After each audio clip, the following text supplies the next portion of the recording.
Conditions में कैसे हम बाहर निकलेंगे, दैट इज मोर इम्पोर्टेंट। ठीक है, तो दीज आर द टेक्निक्स। बीच बीच में मैं आपको बताता रहता हूँ कि आप इसको पढ़ते रहो तो अच्छा रहता है। ये टेक्निक्स किस तरह से काम करती हैं, क्या होता है, तो that will help you to like be more creative. बस उतनी चीजें आपको ज्यादा पता है, उतने बेहतर तरीके से आप इसको यूज कर पाते हैं। ठीक है, तो अभी हमारे कुछ एक सेशंस बचे हुए हैं जिसमें हम इसको खत्म करेंगे। और आज कोई क्वेश्चन तो नहीं है किसी का अभी? No sir. No sir. तो आज हम जैसे हम लोगों ने डिस्कस ऑलरेडी किया हुआ है कि सीबीटी का जो एक इम्पोर्टेंट पार्ट है that is your homework, right? We have already discussed this. So now we are going to discuss कि होमवर्क कैसे हम डिजाइन करें एंड क्या प्रॉब्लम्स हम फेस करते हैं और क्लाइंट में face and how to resolve it, right?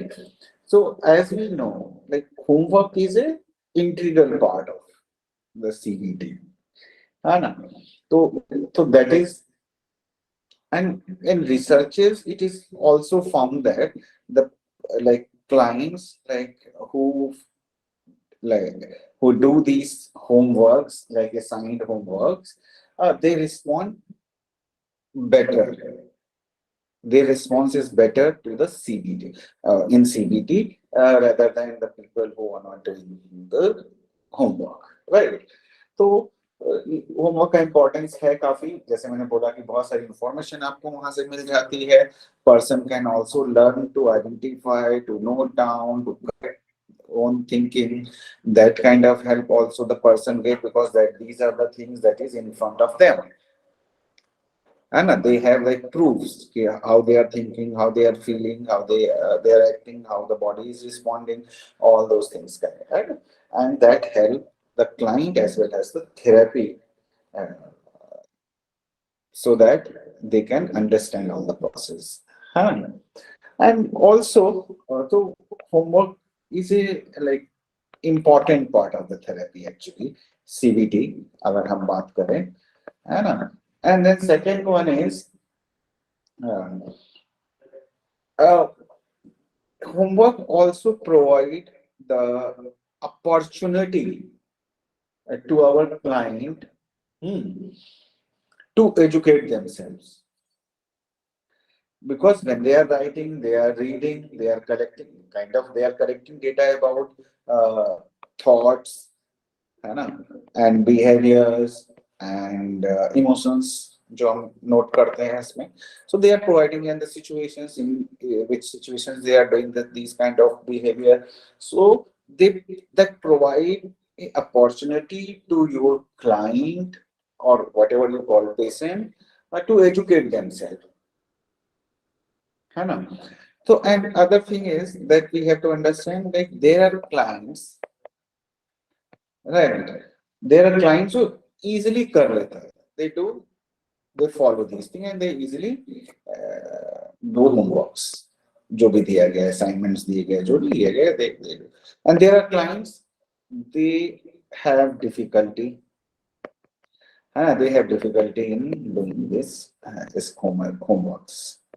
जो भी होमवर्क्स को हम लोग देते हैं तो उनको करने में दिक्कत होती है, या वो लोग नहीं कर पाते हैं, या वो लोग नहीं करते हैं, या उनकी विलिंगनेस नहीं होती है, ये सारी चीजें होती है। अंधेर कुछ ऐसे भी मिलेंगे जो कभी करते ही नहीं है, वो नहीं करते हैं, and so that kind of thing. So अब इससे हम बच कैसे सकते हैं, कैसे बचा जा सकता है, कैसे हम इसको कर सकते हैं? तो there are few things that we will talk about. One is we have to tailor assignment, है ना?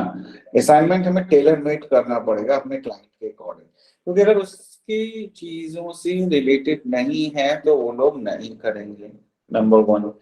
Number two, you have to provide rationally, कि भाई अगर मैं आपको कोई असाइनमेंट दे रहा हूं तो क्यों दे रहा हूं, इसको करने का क्या बेनिफिट है।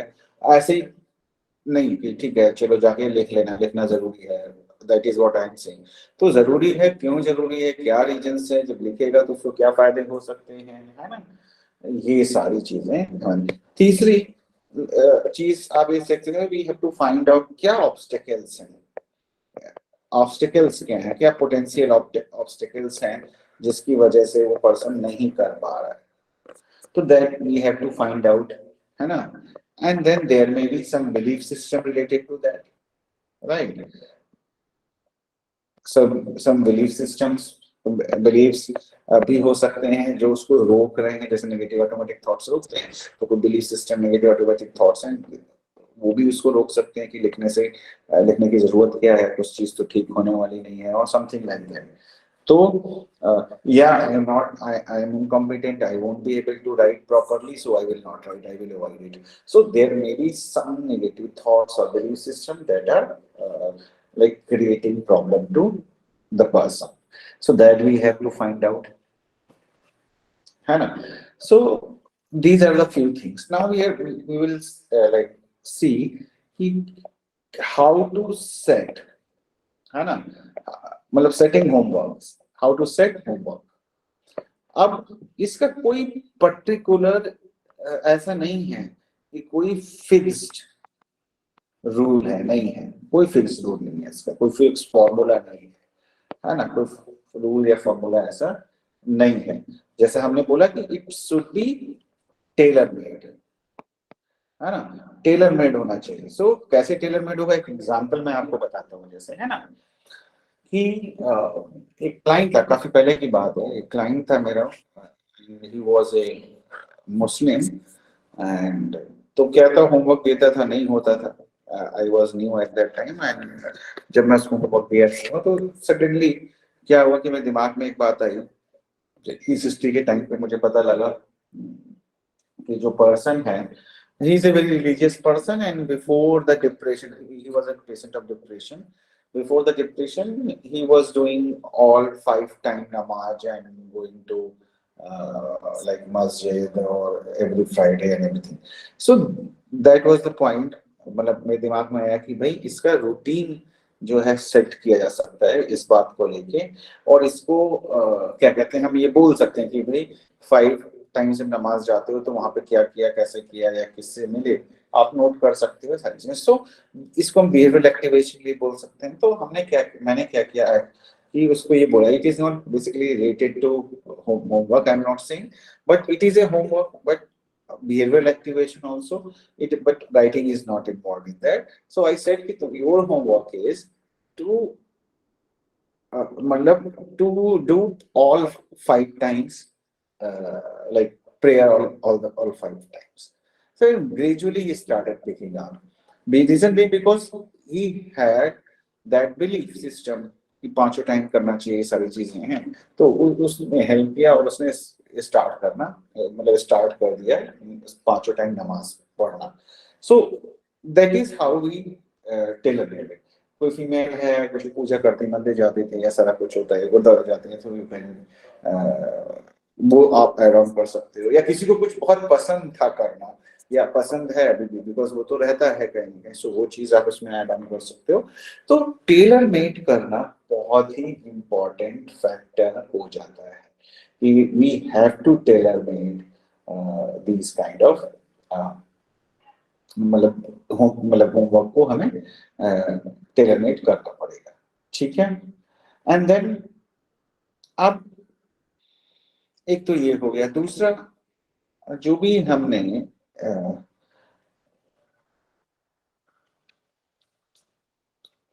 जो होमवर्क्स दिए हैं तो वो नहीं होते हैं कई बार, ठीक है, क्योंकि उसमें आपका कहीं ना कहीं कुछ ना कुछ प्रॉब्लम्स आती हैं, चाहे वो नेगेटिव थॉट्स की वजह से आए, या कैसे हम उसको हैंडल करते हैं उसकी वजह से आए, तो उसको एक उसका इवेल्युएशन भी जरूरी है। तो पहली चीज में हम क्या कर सकते हैं कि बिहेवियरल एक्टिवेशन जैसे मैंने अभी बात की, बिहेवियरल एक्टिवेशन क्या हुआ कि भाई उसको एक्टिव करना है, उसके दिमाग में तो ये चल रहा है डिप्रेशन में, उसको लगता है उठ के जाने का क्या क्या करने का है, ऑफिस जाने से क्या फायदा होगा, तो वो उठता ही नहीं है, ज्यादा ही नहीं। तो अगर अगर वो पर्सन वो चीजें नहीं कर रहा है, चेंज दैट, है ना, कि एक्टिविटी को शेड्यूल कर सकते हो, या एक्टिविटी शेड्यूलिंग कर दिया कि भाई मॉर्निंग में उठना है, आपको ब्रश करना है, then you will take the tea and then you go for the walk और यू गो टू टेम्पल, जो भी है। तो बिहेवियरल एक्टिवेशन का मतलब किसी तरह से उसको एक्टिव करना, है ना, क्योंकि ये खासतौर पर डिप्रेशन के पेशेंट के हाथ में बहुत ज्यादा प्रॉब्लम होती है ना। तो कहने का मतलब है बिहेवियर प्रैक्टिस में कि उनको रिज्यूम कराना वो एक्टिविटीज जो वो पहले करते थे। तो step by step, one by one, छोटी छोटी सी एक्टिविटीज हम ले सकते हैं, उसको शेड्यूल कर सकते हैं एंड पेशेंट के साथ डिस्कस कर सकते हैं कि भाई ये क्यों इंपॉर्टेंट है, क्या करा। तो बिहेव किसी भी तरह से उसको एक्टिव बिहेवियरली एक्टिवेट करना ये इंपॉर्टेंट है। एंड दूसरी चीज, you have to monitor the negative thoughts.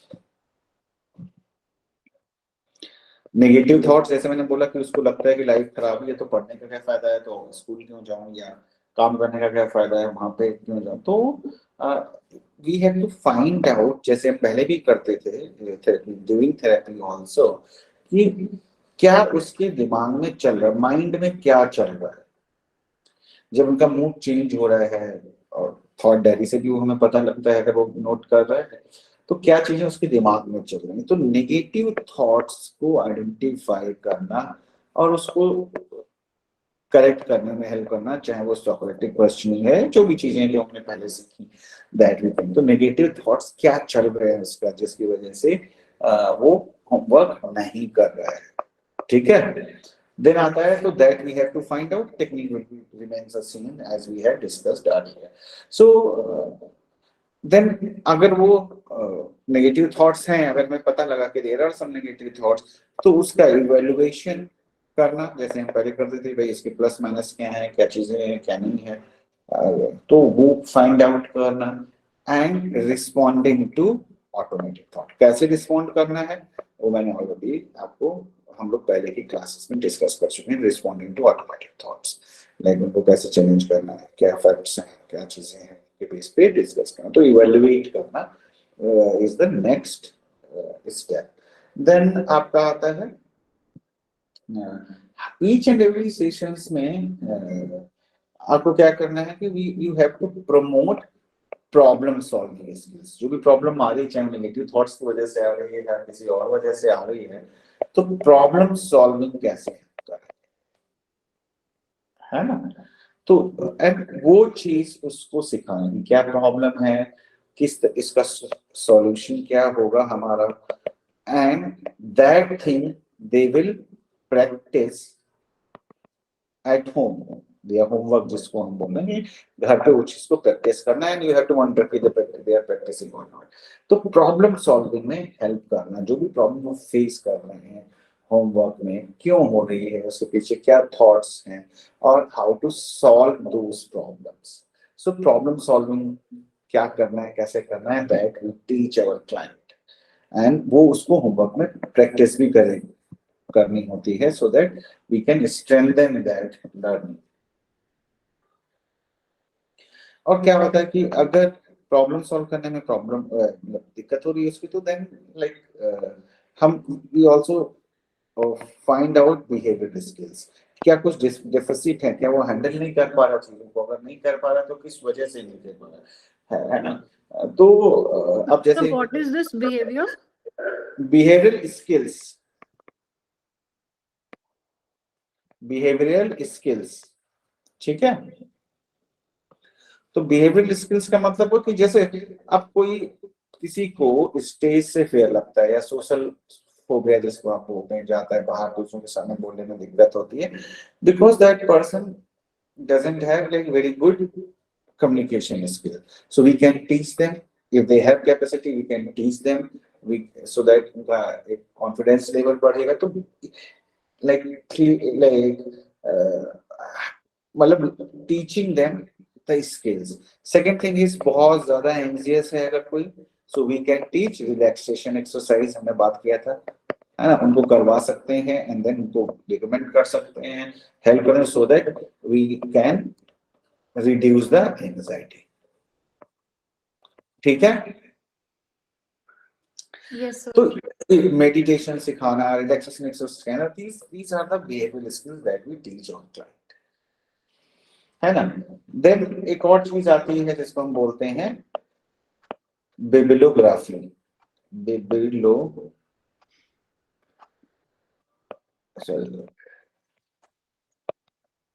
Bibliography therapy, है ना। बिब्लियोथेरेपी मीन्स जो भी उसने लिखा है ना, तो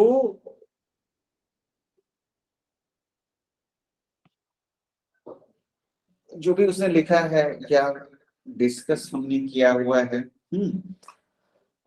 उस जो उसने लिखा है उसको उसकी रीडिंग कैसे, बिल्कुल black and white without emotionally involving, because जब आप उस पोजीशन टाइम पे होते हैं, जब परेशान होते हैं, जब आप लिखते हैं तब आप इमोशनल होते हैं, but after some time as a third person when you read it, so you can see the things in black and white.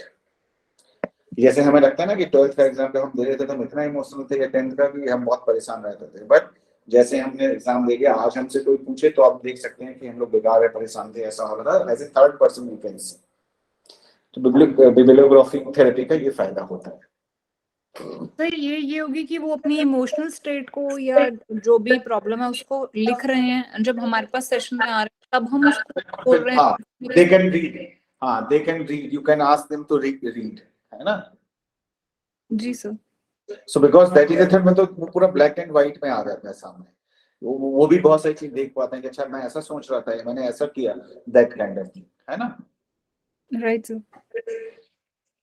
Any question Geetanjali ma'am? No, sir.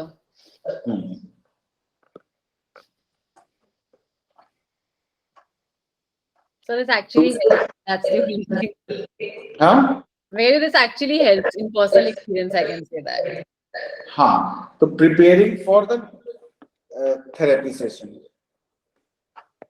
For therapy sessions, ये भी help कर सकता है। तो अब आप उसको अपने क्लाइंट को ये बोल सकते हो कि भाई जब आप थेरेपी के लिए आ रहे हैं, है ना, एंड तो आप उससे आपको होमवर्क करके आ रहे हैं, बिकॉज वहां से हमें क्या मिलेगा, हमें ये पता लगेगा कि आप क्या क्या प्रॉब्लम्स फेस कर रहे हो।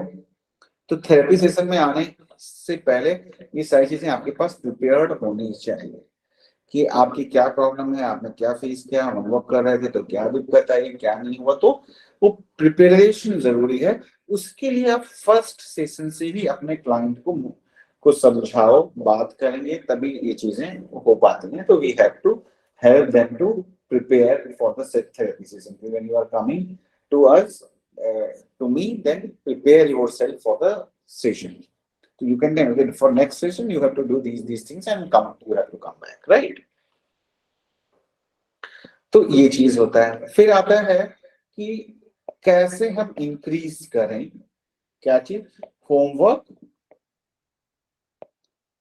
अडेरेंस, कि वो करे जो बोला गया है उसको हम करें, क्योंकि बहुत सारे, और खासकर इंडियन कॉन्सेप्ट, इंडियन सेटिंग में अगर आप देखें, अगर आप लोगों ने कभी प्रैक्टिस किया है या कर ही रहे हैं, जैसे कर रहे हैं, तो वो अगर आप करते हैं तो आपको ये पता है कि मैक्सिमम लोग फॉलो करने कई बार नहीं करते हैं, काफी सारे लोग, ठीक है, खासतौर पे हमारी इंडियन सेटिंग्स में। तो उसका वही कैसे हम बढ़ा सकते हैं कि वो करें, है ना। उसका उसका सबसे पहली चीज है, इट शुड बी टेलर,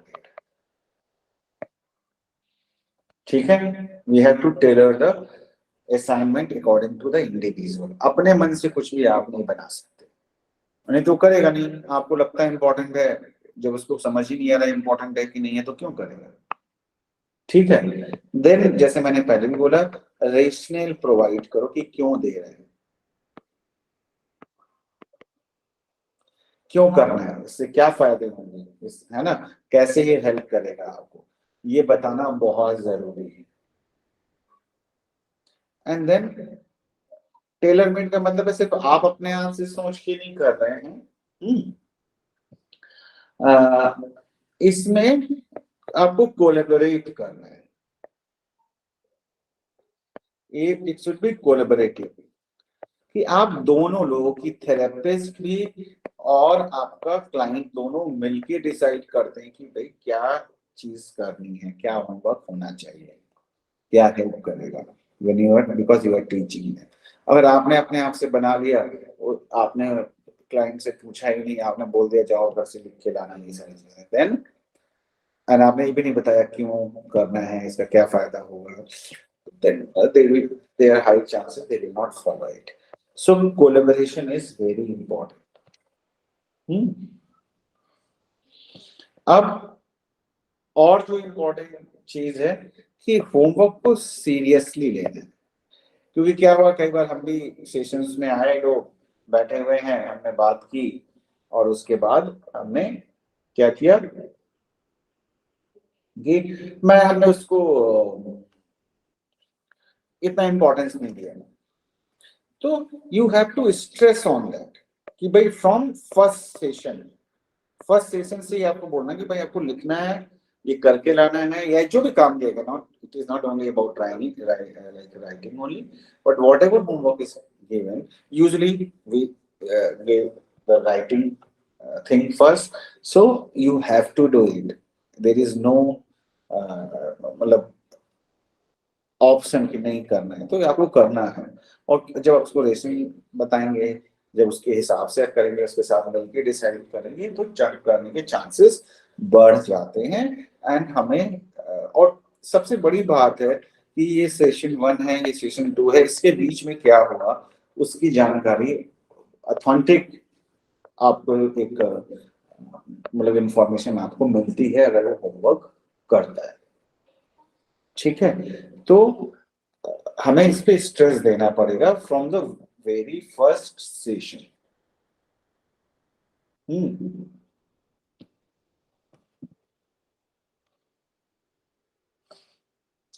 दूसरी चीज, अगर वो नहीं कर पा रहा है, नहीं कर रहा है, या कोई किसी भी तरह का चीजें हुई, तो सबसे बड़ी प्रॉब्लम क्या होती है कि किसी चीज को इनिशिएट करना।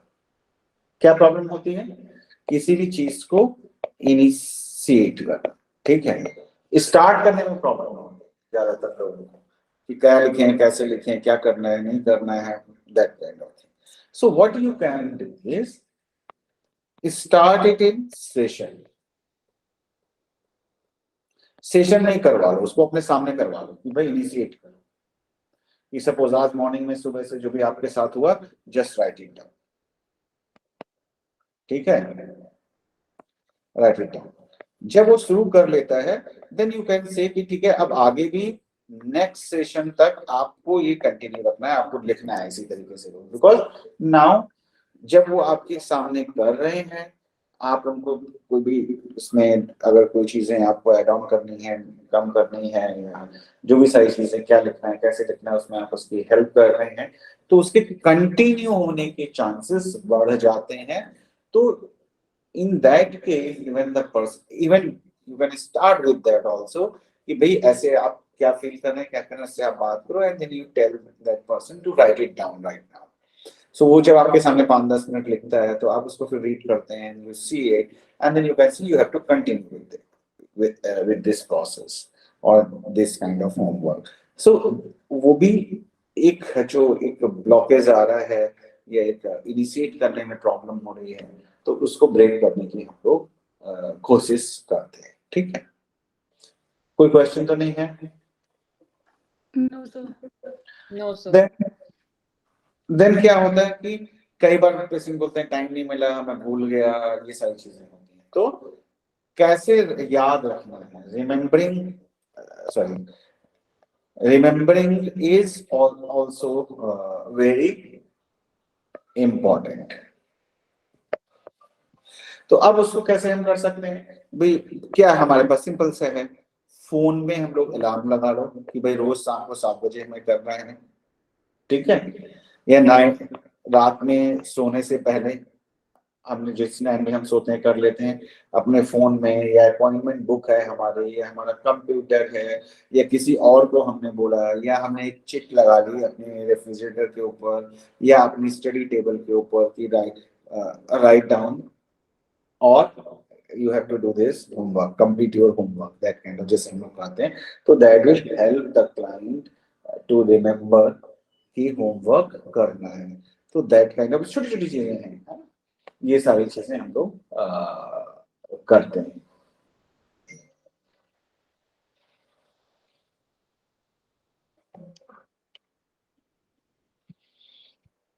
Then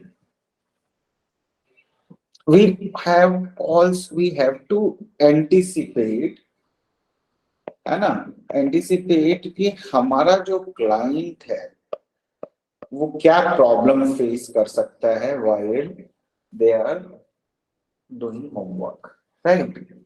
अगर बहुत डिफिकल्ट होमवर्क दे दिया हमने तो क्या होगा, चांसेस कम है कि वो करेगा. अब वो उसके अंदर बहुत सारा फियर है और आपने बोल दिया कि अच्छा पब्लिक स्पीकिंग से फियर है, जाओ और आपको सबके सामने खड़े होके आपकी क्लास में कुछ बोलना है, कहना है या कुछ सच. तो ये तो बहुत डिफिकल्ट हो गया, उसको तो पता ही नहीं कैसा होगा, वो तो वैसे ही डरा हुआ है. तो डिफिकल्टी लेवल इंक्रीज कर दिया आपने. डिफिकल्टी लेवल हमेशा मॉडरेट होना चाहिए, और ये हमेशा ये भी अच्छा होता है कि अगर हम उसको एक एक्सपेरिमेंट, जिसको हम बिहेवियरल एक्सपेरिमेंट बोलते हैं, है ना, उसके थ्रू, है ना, एक्सपेरिमेंट बोलते हैं, बिहेवियरल एक्सपेरिमेंट, उसके थ्रू अपने सेशन में भी दिखा सके कि भाई देखो ये डिफिकल्ट नहीं है, आपने कह रहे थे नहीं कर पाऊंगा लेकिन करिए. तो मॉडरेट लेवल का एक गोल आप सेट कर सकते हो होमवर्क के लिए. बहुत हाई लेवल का करोगे तो नहीं होगा, करेगा, चांसेस है. और बिहेवियर एक्सपेरिमेंट अगर के थ्रू अगर आप उसको शो कर सकते हो तो वो भी उसको हेल्प करेगा, क्योंकि बहुत डिफिकल्ट होगा उसके लिए ओवरवेलमिंग हो जाएगा, नहीं करेगा, है ना. तो दूसरा हमें ये देखना है कि जो भी हमारा क्या कहते हैं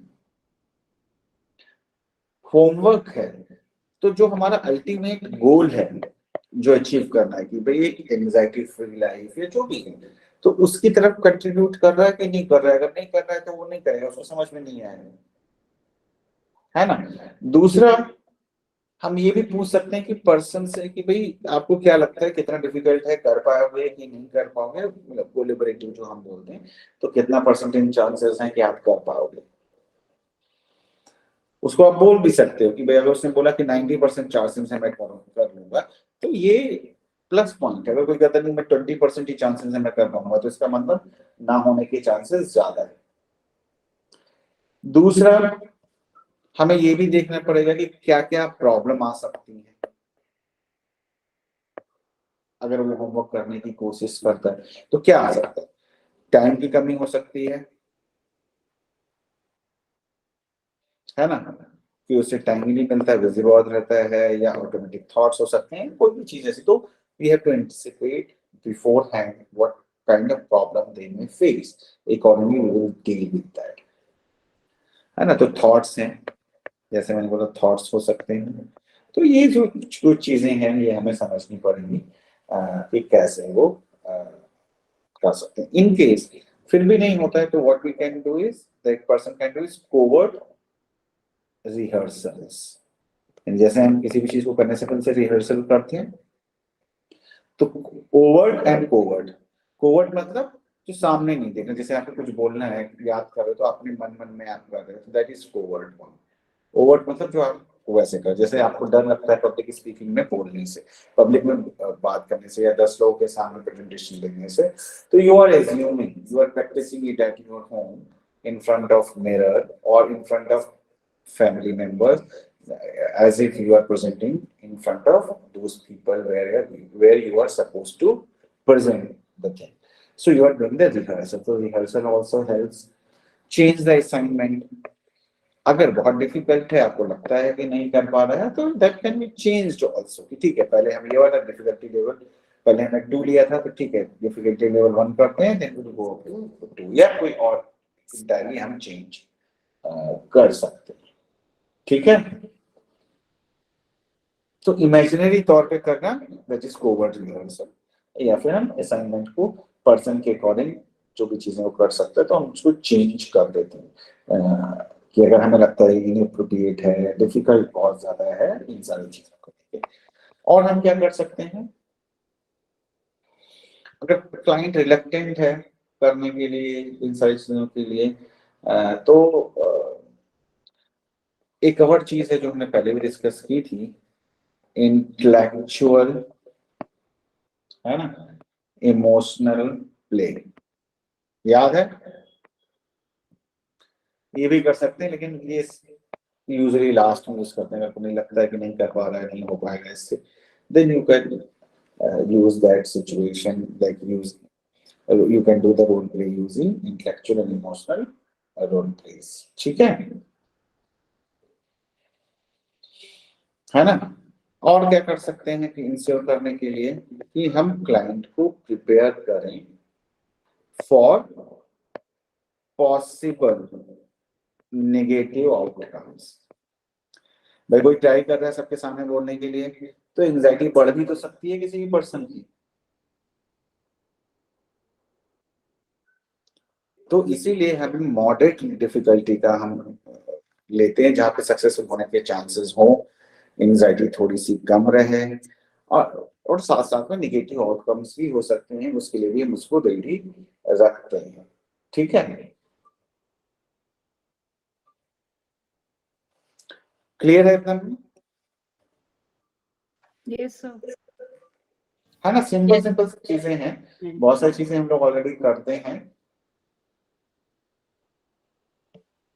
अब क्या होता है कि फिर भी अगर आपको लग रहा है कि नहीं हो रहा है, कोई प्रॉब्लम आ रही है, तो बहुत सारी चीजें बात कर सुनिए, maybe there may be something that is repeatedly हम कर रहे हैं, तो भाई हमें ये फाइंड आउट करना है, कंसेप्चुअलाइज करना है, एक्चुअली कंसेप्चुअलाइज करना है कि भाई जो डिफिकल्टी है, डिफिकल्टी को कंसेप्चुलाइज करना है कि डिफिकल्टीज क्यों आ रही हैं, क्या हो रहा है। तो कैसे कर सकते हैं?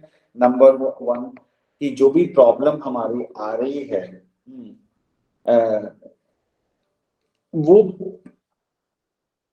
क्या प्रॉब्लम है, मतलब प्रैक्टिकल प्रॉब्लम आ कहाँ पे रही है, ठीक है? या फिर ऐसा तो नहीं हो रहा है कि पर्सन एकदम लास्ट मिनट पे कर रहा है ना? या तो कई बार ये होता है कि पर्सन ये भूल जाता है कि भाई इसका करने का पर्पस क्या है, इसके पीछे रेशनल क्या है, कोई साइकोलॉजिकल प्रॉब्लम तो नहीं आ रही है, जैसे डिप्रेशन और सारी चीजों की हमने बात की थी, कहीं ऐसी कोई चीज तो नहीं आ रही है, या ऐसा तो नहीं है कि पेशेंट आपका बहुत ज्यादा डिसऑर्गेनाइज्ड है, किसी भी वजह से हो सकता है, या कभी ऐसा तो नहीं है कि लैक ऑफ अकाउंटेबिलिटी है, उसको पता है कि पता नहीं। अगर सिंपल सा है, अगर आप 2 बार असाइनमेंट नहीं पूछोगे अपने क्लाइंट से, किया कि नहीं किया, लिख रहा है कि नहीं लिख रहा है, कर रहा है कि नहीं कर रहा है, तो अगली बार से चांसेस कम है कि वो करेगा, ये बात हमने पहले भी की है।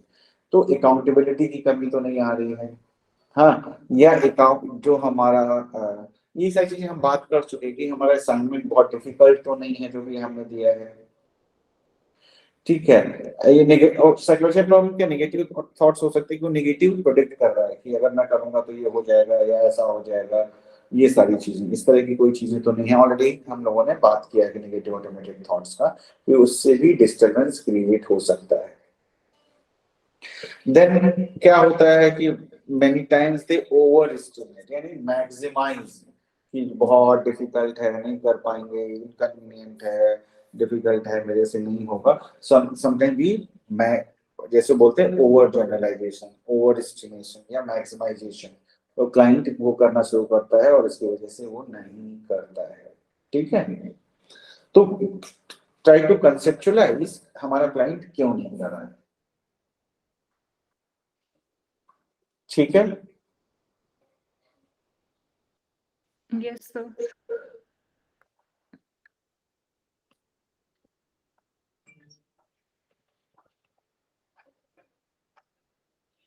ठीक है। देन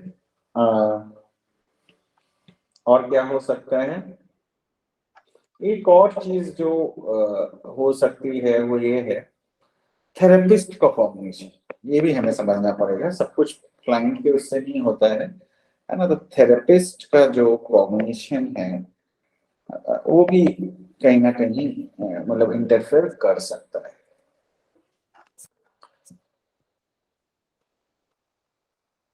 कि कहीं ऐसा तो नहीं है कि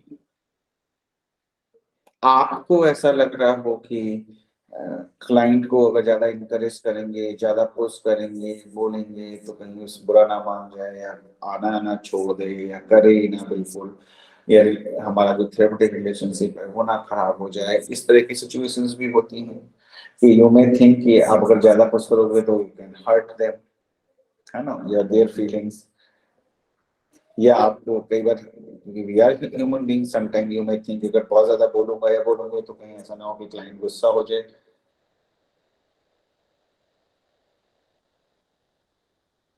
या अगर मैं ये बोलूं कि कई बार हम क्या करते हैं, होमवर्क को मॉनिटर करने के लिए फैमिली मेंबर्स को भी इन्वॉल्व करते हैं, है ना, तो हमें कहीं ऐसा ना लगे, हम कई, आपका कॉम्बिनेशन ये भी तो हो सकता है कि अगर बोलेंगे कि ठीक है घर में ये आपको मॉनिटर करेंगे या देखेंगे तो कहीं ये बुरा ना मान जाए कि मेरे मेरे साथ ऐसा क्यों कर रहे हैं, है ना, इंसल्ट ना फील करे, तो ये ऐसे थेरेपिस्ट हम भी सोच सकते हैं, या हमें ये लग सकता है कि ये तो ओवरबर्डन है, बहुत काम करती है, बहुत परेशान है, कैसे कर पाएगी। तो अब क्या होगा, जब आप ऐसा सोच रहे हैं तो आप उसको प्रॉपरली इंकरेज या मोटिवेट नहीं कर पाएंगे, ठीक है, तो ये रीजंस भी हो सकता है। तो थेरेपी का अपना, थेरेपिस्ट का भी अपना कॉम्बिनेशन होता है कि बहुत ज्यादा वो नहीं बोल पाता है, नहीं कर पा रहा है, तो उसकी वजह से भी प्रॉब्लम हो सकती है, ठीक है। तो these were the few things जो हमने अभी डिस्कस की हैं, दैट इज इम्पोर्टेंट ऑल्सो, है ना। तो होमवर्क में क्या प्रॉब्लम आ सकती है, क्या हमें कैसे उसको हैंडल करना है, कोई क्वेश्चन है आपका तो मुझे बताओ।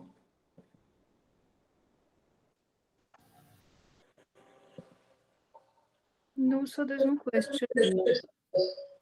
ठीक है, तो अब हम नेक्स्ट क्लास में टर्मिनेशन एंड रिलैप्स प्रिवेंशन का काम करेंगे, है ना, कि रिलैप्स को कैसे रोक सकते हैं, टर्मिनेशन जब हम करते हैं यानी जब सेशन खत्म करना होता है तो कौन सी चीजों का हमें मतलब हमें कंसिडर करनी चाहिए, because termination is also very important part of therapy, because if we are not able to terminate it properly तो पर्सन रिलैप्स करता है और दिक्कत बढ़ सकती है, ठीक है।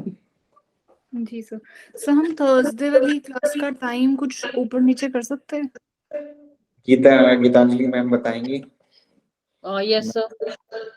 थर्सडे को हमारा, एक मिनट मुझे निकालने तो, हमारा क्लास है थर्सडे को ना, ये तो कब करना चाहते हो बताओ। सर दिन में किसी भी टाइम, मतलब I will not be available evening वाले टाइम में। अच्छा गीतांजलि मैम आप कब अवेलेबल होगे? सर 12:30 to 1:30 कर सकते हैं। थर्सडे क्या है, 15th है ना? 15 दिसंबर।